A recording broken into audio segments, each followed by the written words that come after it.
के पहाड़ों के बीच बसा हुआ एक ऐसा वीरान गांव जहां लोग रहते तो हैं मगर खुशी से नहीं, डर से। गांव के लोगों का मानना है कि कोई भी इस गांव से बाहर जाने की कोशिश करता है तो उसे चुड़ैल मार डालती है। यहाँ के लोगों का ये भी मानना है कि आधी रात को कोई अनजानी औरत गाती है और यह बहुत ही डरावना है।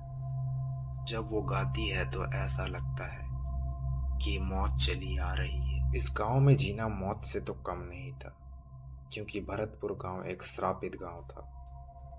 लेकिन दो नादान शहरी तभी अचानक से यहाँ आ जाते हैं। ये दोनों जानना चाहते थे इस गांव में ऐसा क्यों हो रहा है। आखिर इतनी सारी अजीब दुर्घटनाएं भरतपुर में ही क्यों हो रही है। दूसरी तरफ रीना और अमन, जो कि शहर से आए हुए थे, इनका शौक था अजीब जगहों में जाने का।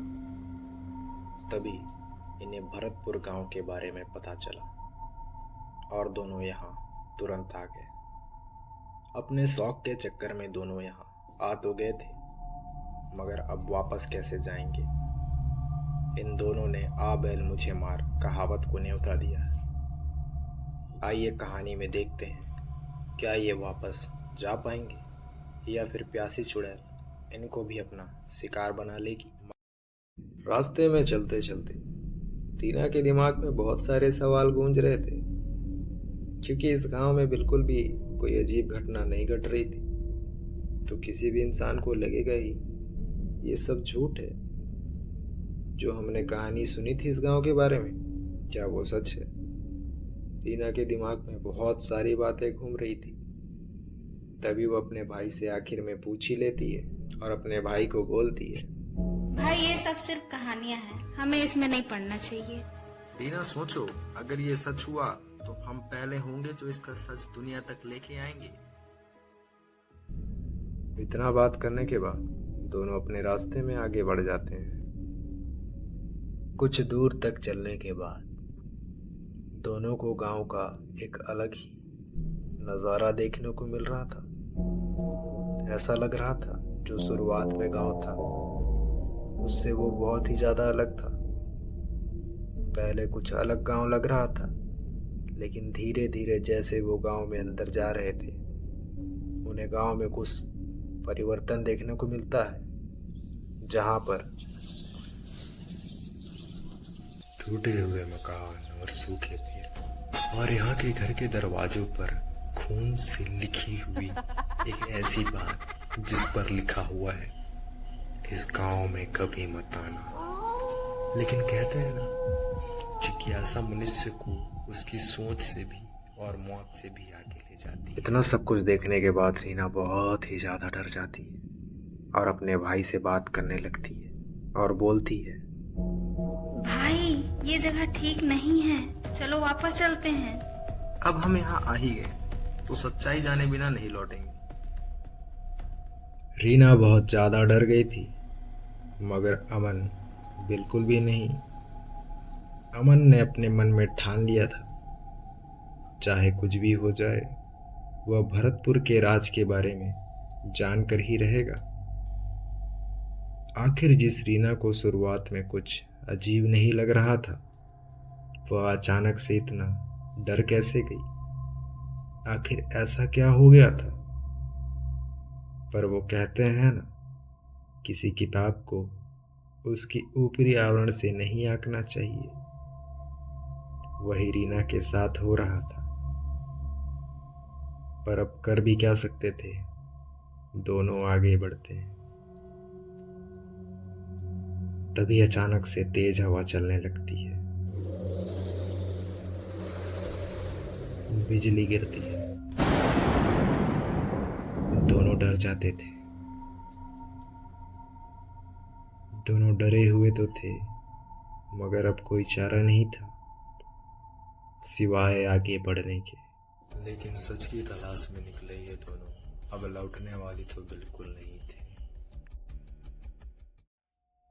अचानक से चलते चलते रास्ते में उन्हें हवेली दिखाई देती है, जिसकी दीवारों पर हाथों के निशान दिखाई देते हैं जो कि खून से छपे हुए थे। दोनों हवेली की ओर बढ़ते हैं और उसके अंदर जाते हैं। तभी अचानक से हवा का झोंका आता है और दरवाजा अचानक से बंद हो जाता है। दोनों डर जाते हैं और अचानक से लाइट चालू और बंद हो रहे थे। रीना डर जाती है और अपने भाई से बोलती है, भाई ये जगह ठीक नहीं है, चलो वापस चलते हैं। अब हम यहाँ आ ही गए तो सच्चाई जाने बिना नहीं लौटेंगे। दोनों डर तो रहे थे मगर उनका इरादा मजबूत था। उनको उस हवेली के बारे में जानना तो था। फिर दोनों ने बाहर आने का फैसला लिया। जैसे तैसे हवेली से बाहर तो आ गए। तभी गांव के एक बुजुर्ग ने उन्हें हवेली के पास देखा और दोनों से बात की। बेटा, तुम दोनों यहाँ क्या कर रहे हो? कुछ नहीं दादाजी, हम तो बस गांव में हो रहे घटनाओं के बारे में जानने आए थे और रास्ते में ये अजीब सी हवेली मिल गई। बेटा, तुम इस गांव के बारे में जानते ही क्या हो? ये सब क्या तुमको मजाक लगता है? नहीं दादाजी, ऐसा तो बिल्कुल भी मैंने नहीं कहा। अमन तुरंत अपने मन में सोचने लगता है कि मैंने ऐसी क्या गलती कर दी और तुरंत दादाजी से बोलता है, क्यों दादाजी, आप इस तरह से बात क्यों कर रहे हैं? हमसे क्या गलती हो गई है? हमने कुछ गलत कर दिया क्या? तभी दादाजी तेज आवाज में बोलते हैं, क्योंकि ये गांव श्रापित है बेटा। यहाँ एक बार जो फंस गया वो वापस नहीं जा सकता और जो गांव से भागने की कोशिश करेगा उसे वो चुड़ैल जिंदा नहीं छोड़ेगी, मार डालेगी। दादाजी, इस गांव में ऐसा क्या हुआ था जिसकी वजह से ये गांव श्रापित हो गई? अगर तुम इतना जानना ही चाहते हो तो चलो ठीक है, मैं तुमको बताता हूँ। सुनो, हर पूर्णिमा को ये गांव जाग उठता है और यहाँ हर पूर्णिमा की रात को जलती हुई चुड़ैल की आत्मा घूमती है। ये गांव इंसानों का नहीं है बेटा, बल्कि भूतों और परछाइयों का है। फिर दादाजी 100 साल पहले जो घटना इस गांव में हुई थी उसके बारे में बताते हैं, जिसके कारण से ये गांव श्रापित हुआ था।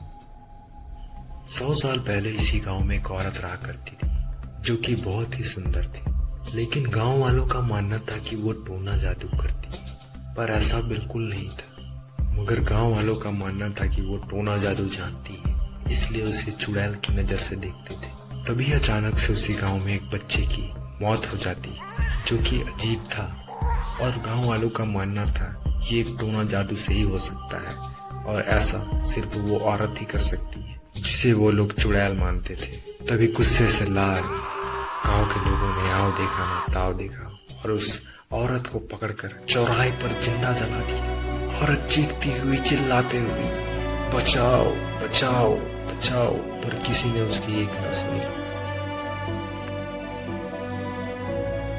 और इतना बताते ही वो अचानक से गायब हो जाते हैं।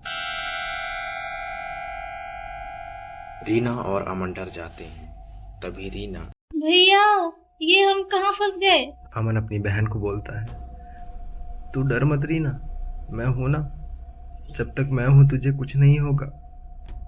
मगर भैया अब हम कहाँ जाएं? रात भी हो रही है। हाँ रीना, तू ठीक बोल रही है। एक काम करते हैं, आज हम हवेली में रुक जाते हैं, जो होगा देखेंगे। ठीक है भैया। फिर दोनों हवेली में हिम्मत करके चले जाते हैं और सो जाते हैं। तभी आधी रात को अचानक से झूला अपने आप झूलने लगता है। दोनों डर के मारे जाग उठते हैं। दीवारों पर खून से नाम उभरने लगते हैं। तभी रीना को अचानक से आईना दिखता है, तो उसमें उसका चेहरा नहीं मगर किसी और का चेहरा दिखता है। तभी रीना अपने भाई को बोलती है, नहीं हूँ, ये चुड़ैल है। फिर अचानक से आईना टूट जाता है।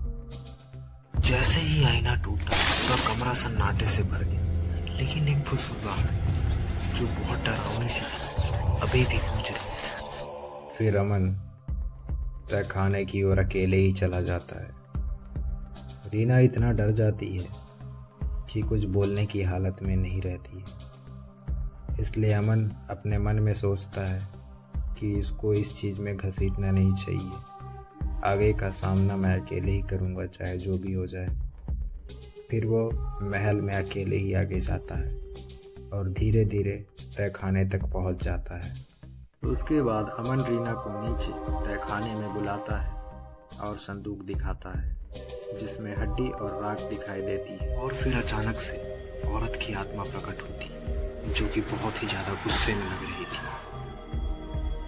तभी वो आत्मा रीना और अमन की तरफ बढ़ती है। दोनों डर जाते हैं मगर उसका सामना करते हैं। फिर आत्मा बोलने लगती है, तुम सब नहीं बचोगे, मैं तुम्हें मार डालूंगी। तभी रीना हिम्मत दिखाती है और बोलती है, सुन चुड़ैल, हम तुझे यहाँ परेशान करने नहीं आए हैं, बल्कि तेरी मदद करने आए हैं। पता नहीं पर क्यों, पर चुड़ैल उसकी बातों को चुपचाप सुन रही थी।